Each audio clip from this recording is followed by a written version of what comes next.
ভিডিওটি ছিল রবিবারের সকাল। দিদি যেহেতু বাপের বাড়ি এসেছিল, তাই আমিও বাপের বাড়ি একদিনের জন্য গেছিলাম। আমার বাপের বাড়ি কাছেই, এপাড়া ওপাড়া বলতে গেলে। আমি প্রত্যেক সপ্তাহে একদিন করে প্রত্যেক রবিবার সন্ধ্যাবেলায় একবার করে বাবা মাকে দেখতে যাই। আমি, দিদি আর মেয়ে তিনজনা মিলে চা খেতে বসেছি। 3টে কাপ দেখেই তোমরা বুঝতে পারছো। ঘুগনি দেখে মেয়ে হঠাৎ করে ঘুগনির বায়না করলো, তাই ঘুগনি নেওয়া হলো। হ্যাঁ দিয়ে দাও। ঘুগনি নিয়ে ঢুকছি। দিদি ঘুগনি ভাগ করছে।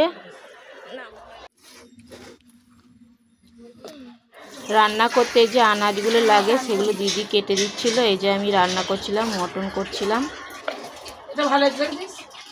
খাবো বলি সবাই খাবে।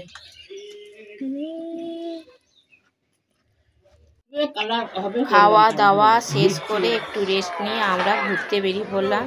বেরোতে একটু দেরি হয়ে গেছিলো, সন্ধ্যা হয়ে গেছিলো। বিকেল বেরোলে আরও ভালো লাগতো। এই যে আমার বর আর মেয়ে, ওরা স্কুটি করে বেরিয়ে গেল আগে। এদের পেয়ারা যাচ্ছে। তারপর আমরা টোটো ধরে, আমি আর দিদি টোটো ধরে ঘুরতে বেরোলাম।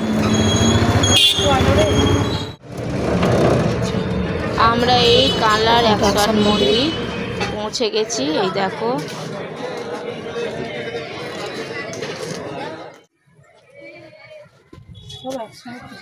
ভেতরটা এত সুন্দর, মানে যে আসবে তারই ভালো লাগবে। মানে ভেতর ঢুকলে আর বেরোতে ইচ্ছা করে।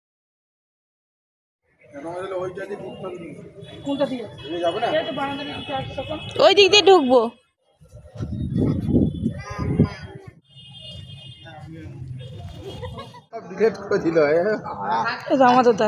দাঁড়া, দিচ্ছে না, সব ডিলেট করে দিল। তুলেছিলাম। এরপর আমরা লালজি বাড়ির ভেতরটা ঢুকে পড়েছি।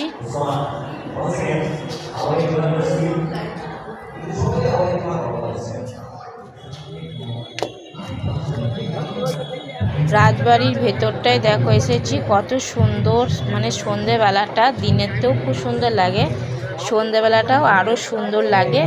লাইটের খেলা, খুব সুন্দর লাইট, কত রকমের লাইট দেখো, কি সুন্দর লাগছে দেখতে।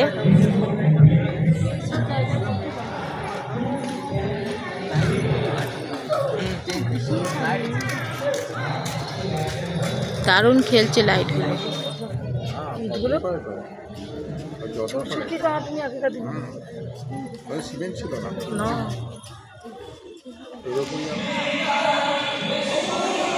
বর্তমানে এত জায়গা নিয়ে হয়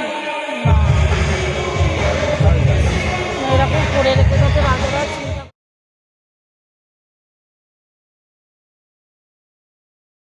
রাজবাড়ি থেকে বেরিয়ে আমরা একটু ফুচকা আর চুরমুর খেয়ে আবার অন্য জায়গায় যাওয়ার জন্য রওনা দিলাম।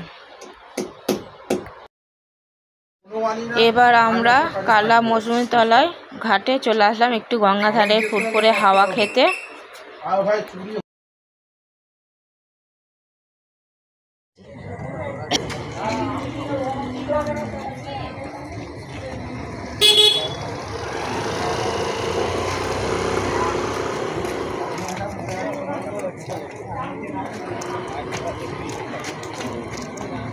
বাঁধলে ভালো লাগে।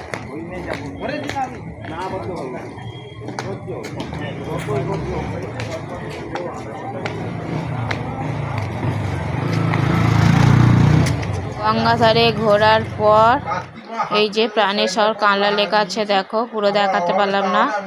সব শেষে একটু আইসক্রিম খেয়ে এইবার বাড়ির দিকে রওনা দেব।